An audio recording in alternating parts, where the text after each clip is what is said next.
참 보기 든든하시죠? 네, 아주 중후한 음성이 예배실 가득히 퍼지니까 참 보기 좋습니다. 우리 남신도들이 좀 종종 이렇게 찬양 함께 올려주시면 참 은혜가 될 줄 압니다. 오늘 남신도회가 헌신 예배를 드린다고 하니 이게 참 기쁜 일입니다.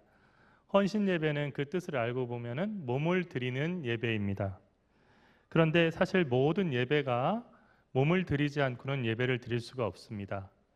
예수님께서는 요한복음 말씀을 통해서 너희가 드릴 영적 예배가 어떤 것인지, 그러니까 우리가 드릴 영적 예배는 어떤 것인지 말씀해 주셨는데, 사마리아 여인과의 그 대화를 통해서 말씀해 주셨습니다.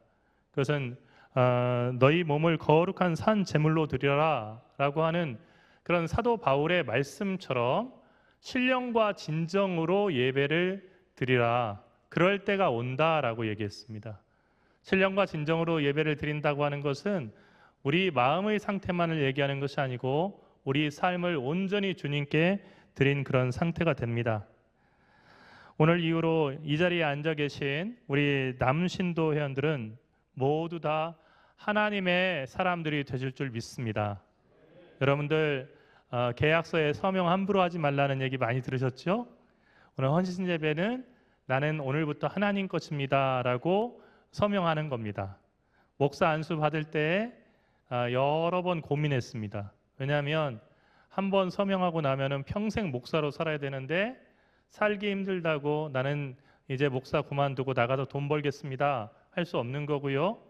그리고 목회 힘들다고 해가지고 때려치고 나는 편안한 삶으로 갈 수 없기 때문에 제가 많이 고민했습니다. 그런데 오늘 헌신을 결단하시는 여러분들도 오늘 이 순간부터 하나님의 사람으로 살아가시기로 약속하신 줄 믿습니다. 오늘 읽은 말씀 베드로전서입니다. 베드로전서니까 베드로가 쓴 첫 번째 편지란 뜻입니다. 베드로 사도는 만물의 마지막 때가 가까이 왔다라고 하는 엄청난 선언의 말씀으로 이 말씀을 시작합니다. 세상 끝이 다가왔다는 것입니다. 곧 끝난다는 것입니다. 초대교회 교인들은 세상이 곧 끝나고 예수님께서 오신다고 하는 위기감 속에 살았습니다. 그래서 모든 삶의 초점을 다시 오실 주님께 맞추고 살았습니다. 하지만 시간이 많이 지나면서 사도 바울이 우리에게 전하는 것처럼 예수님이 곧 오시지 않네, 금방 오신다더니 오시지 않네 라는 생각들이 사람들에게 퍼지면서 안 오시나 보다, 그러니 이 세상이 전부인가 보다 라고 풀어지게 되었고, 그렇게 풀어진 가운데서 믿음에서 벗어나서 엉뚱한 길로 가는 사람들이 많이 생겨났습니다.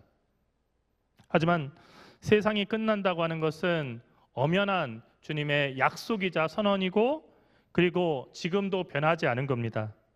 우리는 언제 세상이 끝날지 알지 못하는 상태에서 지금을 살고 있습니다. 과학자들은 이 세상이 얼마 남았다, 이렇게 자원을 쓰게 되면은, 그리고 현재의 삶의 방식을 그대로 고집하게 되면은 환경이 파괴돼서 몇 년까지 살 수 있다라고 예측은 하지만 그것도 정확한 것이 아니죠. 우리는 갑작스럽게 하나님의 부르심을 받습니다. 그리고 이것이 세상의 끝이라고 하는 것을 그렇게 알게 되는 거예요. 제가 예배 끝나고 나서 저희 어머니께 전화를 드렸어요. 편찮으시기 때문에 어떻게 오늘 예배는 잘 들으셨는지 가끔 제가 이렇게 전화를 드려봅니다. 그랬더니 이제 오늘 예배 잘 드렸다고 그 얘기를 하시고 나서 제가 다니던 그 교회가 동남교회인데 거기 제 모교회입니다. 그 교회의 그 장로님 가운데 김용남 장로님이라는 분이 계신데 그분이 돌아가셨다는 소식을 제가 이렇게 들었어요. 사실은 몇 주 전에 전화할 때 갑작스럽게 암에 걸리셨다고. 그래서 저희 어머니가 많이 우셨거든요. 왜냐하면 이분은 정말 다른 교우들에게도 그렇지만 저희 어머니에게도 역시 정말 항상 챙겨주시고 따뜻한 그런 장로님이었어요. 그러니까 모든 교인들이 그 장로님만 보면은 마음의 위로를 얻는 그런 장로님이었어요. 그래서 그 장로님이 암에 걸리셨다는 소식을 듣고 저희 어머니가 참 마음이 아프면서 저보고도 기도를 부탁한다고 해서 계속 기도를 했었거든요. 오늘 전화를 했더니 일주일 전에 돌아가셨다는 거예요. 그래서 왜 연락을 안 하셨어요? 했더니 너무 경황이 없어가지고 연락을 못했다고. 예. 여러분, 우리들은 사실은 불안전한 가운데 살고 있는 거예요. 그런데 외줄타기보다도 더 불안한 것이 이 인생인데, 이 인생이 대단히 안전하다고 생각하는 거죠. 언제 끝날 줄 모르는 인생인데 마치 이만큼은 내가 보장받았다라고 생각하면서 우리가 인생을 살아가는 겁니다. 항상 우리들의 삶의 끝은 언제든지 올 수 있다는 생각 속에서 살아야 합니다. 세상의 끝을 맞이할 때 사람들의 태도는 다양할 수 있습니다. 세상이 끝난다. 드라마 중에 요즘에 그런 거 많이 있잖아요. 핵전쟁을 갖다 배경으로 한 드라마들도 영화로도 드라마로도 많이 생겨나고 타임머신 뭐 이런 그 드라마들이 많이 나오잖아요.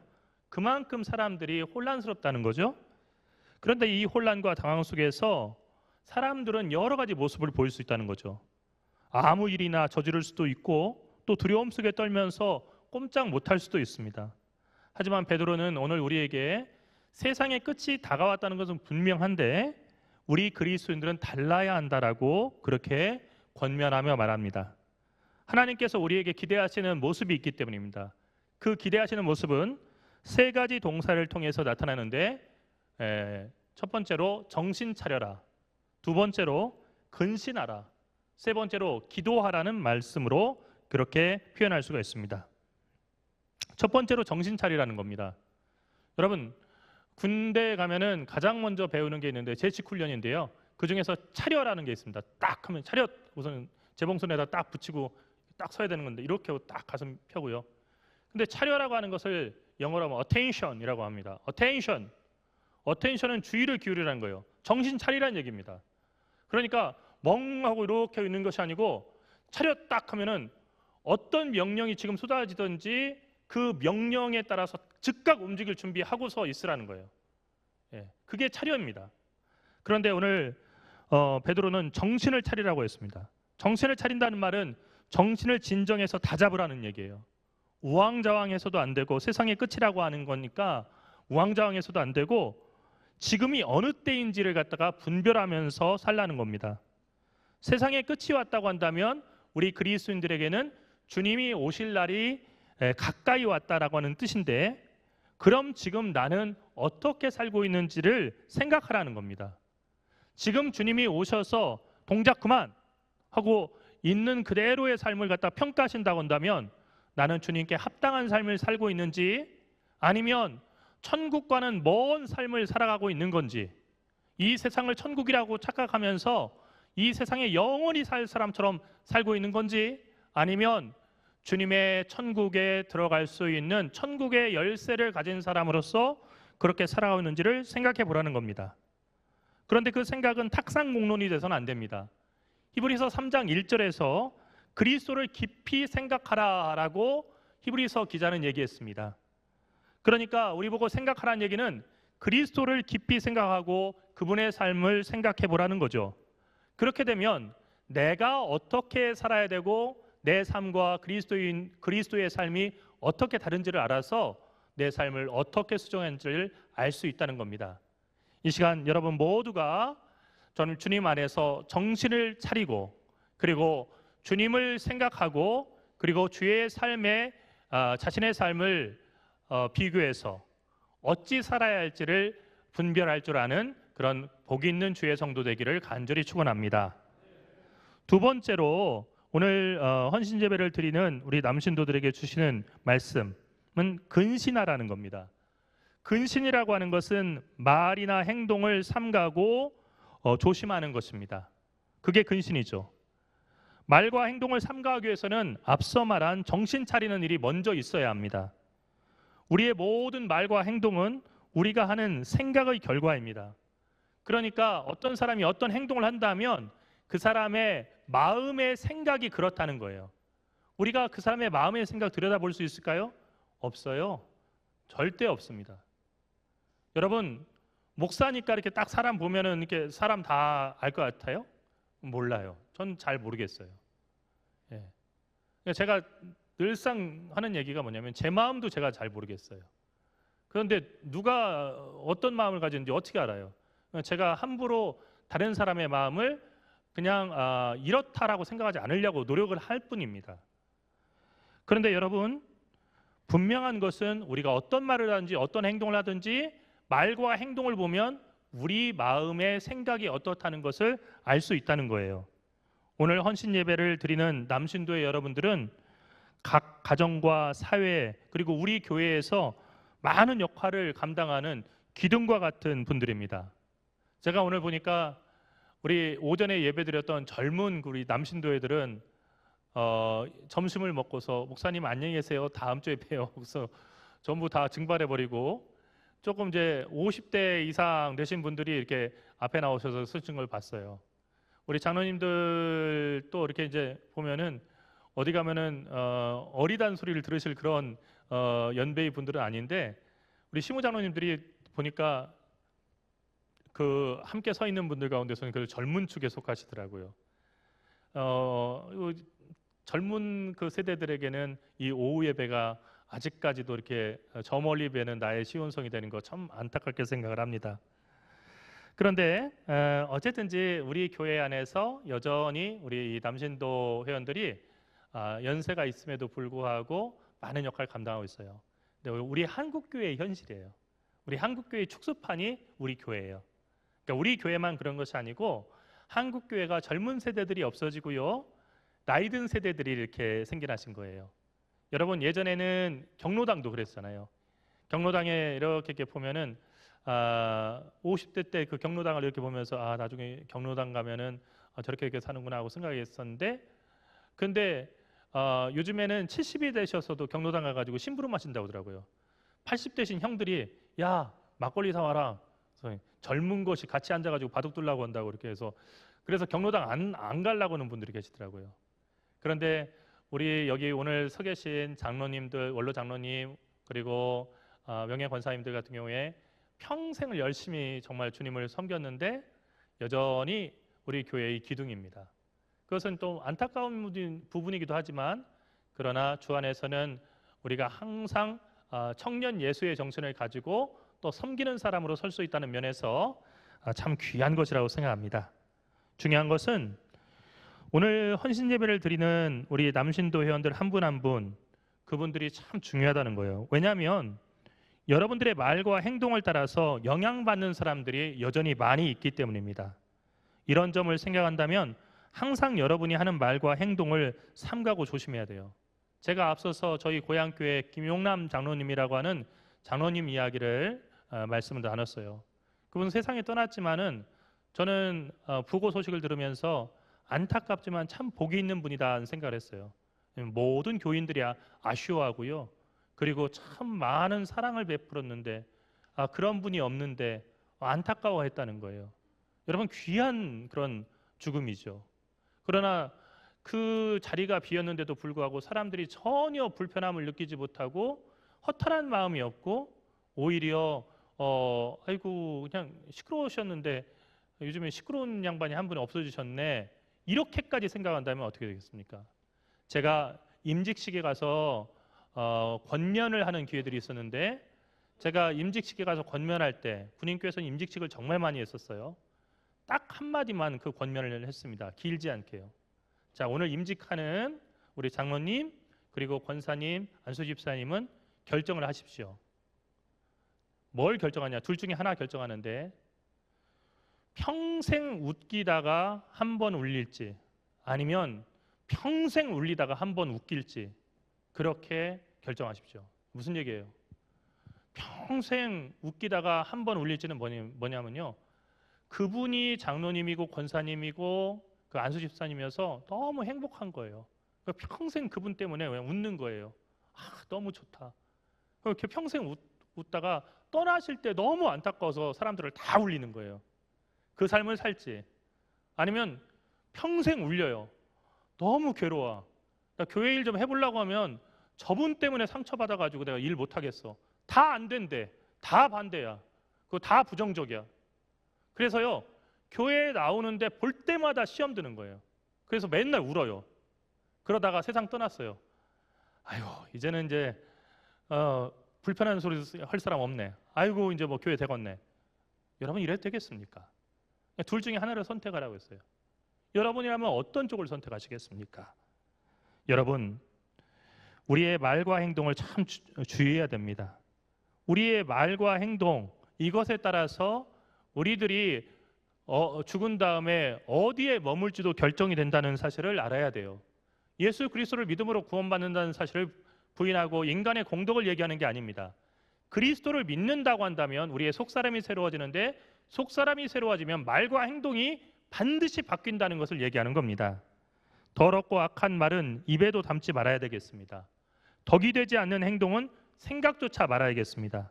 오늘 11절의 말씀에서 말을 하려고 하면 하나님의 말씀을 하는 것 같이 하라고 했습니다. 다른 이야기가 아니라 하나님의 말씀, 은혜가 되는 얘기, 덕이 되는 얘기, 생명이 되는 얘기를 하라는 것입니다. 오늘 읽은 말씀에서 베드로는 무엇보다 뜨겁게 사랑하라고 했습니다.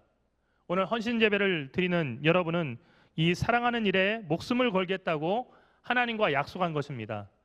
또한 이 시간 함께 참여한 여러분 모두도 예배를 드린다는 면에서 이 약속을 하나님께 드리고 있는 겁니다. 그것이 헌신입니다. 왜 그렇습니까? 하나님은 사랑이신 분이신데 늘 우리를 사랑하시고 지키시는 일이 하나님이 하시는 일인데, 하나님께 헌신하면 하나님께서 늘 하시는 일의 도구가 되어야 되기 때문에 우리도 결국 사랑하고 그리고 다른 사람들을 돌보는 일을 하겠다는 약속을 하는 것이 되는 것입니다. 다음으로 근신하는 사람은 서로 대접하는 사람입니다. 여러분, 정말로 주님의 사랑이 살아있는 교회는요, 서로 대접하는 교회예요. 교회가 망조가 들면 어떻게 되냐면요, 대접받으려는 사람들이 더 많아져요. 여러분, 교회가 되겠다, 이 교회는 부흥하겠다 하는 교회를 가보면요, 서로 대접하는데 기쁨을 누리는 그런 교회입니다. 여러분, 오늘 베드로는 서로 대접하는 사람이 되라고 얘기하고 있습니다. 후히 베풀고 대접하는 것은 대접받는 것보다 훨씬 더 귀한 일이기 때문입니다. 자기만을 위해서 살아가지 말고 우리 교회의 표어처럼 이웃을 복되게 하는 일에 힘쓰며 살아가십시오.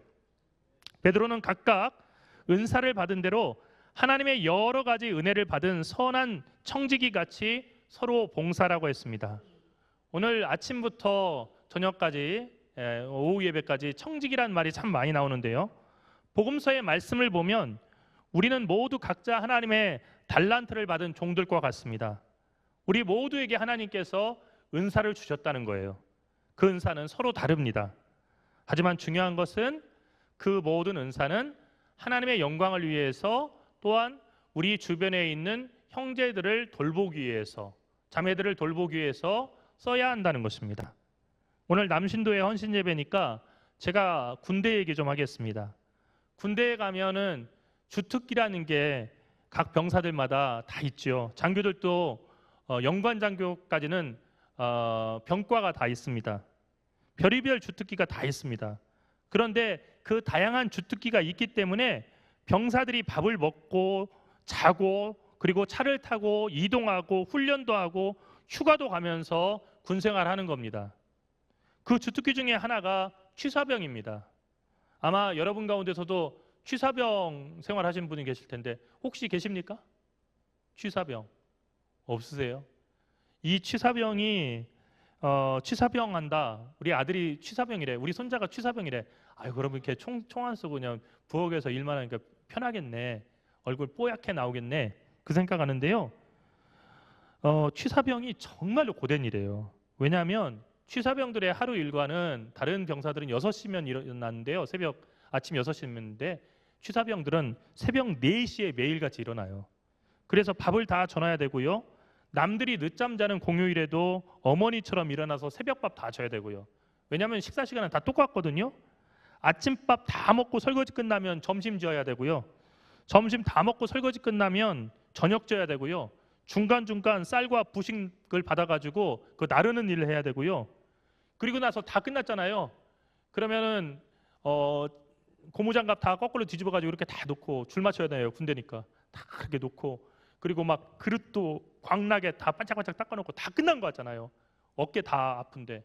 그럼 뭐냐면 일종 창고 들어가서, 일종 창고라고 해서 식량 그 창고들 그 정리해야 돼요. 혹시 쥐가 먹진 않았는지 상한 거 없는지 다 정리해놓고, 그리고 나면요 9시가 넘어요. 새벽 4시에 일어나가지고 9시까지 일하는 거예요. 그리고 나서 겨우 씻고서 10시에 좀 잠자는 거예요. 그러면 4시에 또 일어나야 돼요. 여러분, 아침에 깨워서 밥 먹어, 학교 가야지 해도 힘들어하던 그 청년들이요, 새벽 4시, 엄마도 새벽 4시에 밥은 안 주는데 새벽 4시에 일어나서 밥을 지려면 얼마나 힘들겠어요. 그런 일들을 하는 거예요. 그런 취사병이 있기 때문에 다른 병사들이 밥 먹고 그리고 군 생활을 할 수가 있는 거죠. 교회에도 취사병이 필요해요. 여러분, 부엌에서 음식 준비하는 그 취사병을 얘기하는 건 아니에요. 교회의 일 중에는 다들 하고 싶어하는 일도 있지만 다들 피하는 일, 굳은 일이 있어요. 그리고 굳은 일일수록 그 일을 하지 않으면 교회는 돌아가지 않아요. 다들 편안한 일만 하려고 하면 교회가 어떻게 설 수 있겠어요? 오늘 헌신 예배를 드리는 남신도의 회원들도 오늘부터 교회의 굳은 일을 찾아서 자원하고 섬기는 그런 주님의 신실한 아들들 되기를 간절히 바랍니다. 교회에서 장로와 안수집사 권사를 세울 때도 바로 우리가 하나님의 눈을 가지고 하나님의 그 심정을 가지고 사람 세워야 돼요. 내게 가까운 사람, 그리고 나하고 친한 사람, 내 집안 사람이 장로되고 권사되고 안수집사 된다, 이렇게 모든 사람이 생각하면요, 그 교회는 희망이 없는 거예요. 어떻게 뽑아야 되냐면요, 정말로 주님의 일을 신실하게 감당할 수 있는 믿음의 사람이 있어야 된다. 그리고 여러분, 큰 회사를 경영하는 그 회사 사장들 가운데서도 그런 용단을 내리는 분이 있잖아요. 내가 회사 회장인데 내가 물러나면 당연히 내 아들이 회사 회장이 돼야 되는 건데, 그런데 그렇게 하지 않고 내가 물러나는 그 순간 내 아들이 아니라 직원 가운데 아무개를 내 후임으로 삼겠습니다. 그리고 내 아들은 그 밑에서 일하는 사람입니다. 왜? 내 회사를 생각해서. 이런 용단을 내리는 분들이 있잖아요. 그러니까 우리가 그런 마음을 가지고 사람을 세워야 된다는 거예요. 그래서 교회의 구석구석에서 비가 오나 눈이 오나 뜨거운 태양볕이 비치나 굳은 일을 하는 사람이 누군가를 갖다 가만히 지켜보다가 묵묵하게 그 일을 하는 사람들을 장로와 권사와 안수집사로 세우면 그때 교회가 왕성하게 주의 일을 할 수 있게 돼요. 장로와 안수집사 권사는 얼굴마담이 아닙니다. 사람들이 부르는 명예직 호칭도 아니에요. 그리고 장로가 되셨다고, 권사가 되셨다고, 안수집사가 되셨다고요, 세금 혜택도 없어요. 어린이 공원 가가지고 줄 빨리 서게도 안 해줘요. 여기는 장로님들 먼저 가는 데입니다도 없어요. 천국 가서도요, 목사라고 먼저 이렇게 천국 줄에서 새치게 해주지 않아요. 다만 이것은 주님의 일을 하기 위한 섬김의 직분이라는 거예요. 오늘 헌신 예배를 드리는 남신도 회원들도 오늘부터 각각 은사 받은 대로 그것이 어떤 일이 되었든지 간에 주님의 몸된 교회를 섬기는 그 일에 헌신하는 그런 주의 사람들 되시기를 간절히 바랍니다. 마지막으로 기도하라는 겁니다. 기도가 마지막에 나왔으니까 기도가 순번적으로 가장 늦게 있으니까 기도가 덜 중요하다는 얘기가 아니에요. 모든 것은 기도를 전제해 놓고 하는 거예요. 기도하지 않을 때요, 우리가 애써서 수고하는 모든 일들이 다 쓸데없는 일이 되는 거예요. 수도원의 전통이 있는데 그것은 수도원에서 중요하게 생각하던 두 가지였는데 노동과 기도였어요. 수도사들은 말씀만 읽어서는 안 되고 반드시 노동하는 사람이어야 됐어요. 공짜로 밥 먹어서는 안 되고요, 누군가를 위해서, 수도원에 있는 누군가를 위해서 무언가 봉사하는 일을 하는 것이 수도사의 중요한 삶이었습니다. 또한 기도하는 것을 멈추는 순간 이 사람은 수도사가 될 수 없었어요. 노동과 기도라고 하는 것은 우리 모두에게도 해당돼요. 정신 차려라, 근신하라, 그 다음에 기도가 나오니까 기도가 훨씬 순서에서 밀리는 것처럼 생각되지만 기도하지 않으면 정신 차리는 일, 근신하는 일은 있을 수가 없어요. 기도는 우리의 속사람을 깨우고 영혼을 변화시키는 아주 중요한 일이에요. 이 일이 없으면은 우리는 주님과 동행할 수 없어요. 성령께서 우리 안에서 살아 움직이시는 것을 깨닫고 순종하기 위해서는 영혼의 노동이 필요한데 그 영혼의 노동이 기도예요. 어떤 교회가 살아 움직이냐? 그것은 말씀과 기도에 살아있는 교회이고, 그리고 하나님의 부르심에 깨어있는 교회가 바로 그런 교회예요. 그런데 그 깨어있고 말씀과 기도 속에 살아있으려면요, 엎드려 기도하고 주님의 뜻을 구하는 일이 없어서는 안 된다는 거예요. 여러분, 중요한 것은요, 공동묘지에는 기도 소리가 들리지 않아요. 공동묘지에는 기도 소리가 들리지 않아요. 교회에서 기도가 끊어지면요, 교회는 공동묘지예요. 공동묘지에도 십자가가 있죠. 교회도 십자가가 있어요. 그런데 교회에서 기도 소리가 끊어지는 그 순간 교회는 공동묘지가 됩니다. 성경에 나오는 모든 사람들은 직업과 나이, 성별과 인종이 달랐어요. 하지만 한 가지 공통점이 있는데 그들은 다 기도의 사람이었다는 거예요. 하나님의 일을 한다 하면서 기도하지 않는다, 그리고 기도에 깨어있지 않는다, 이거는요 거짓말하는 거예요. 여러분, 그 거짓말은 어디서 다 드러나냐면 하나님 나라 가면 다 드러나요. 우리가 거룩한 사람처럼 겉을 꾸미는 거, 이거 할 수 있어요. 목사를 속일 수는 있어요. 저분이, 저 권사님이, 저 장로님이, 저 집사님이 신앙생활 열심히 하시는구나, 신실하신 분이구나, 목사 속일 수 있어요. 많이 속아봤어요.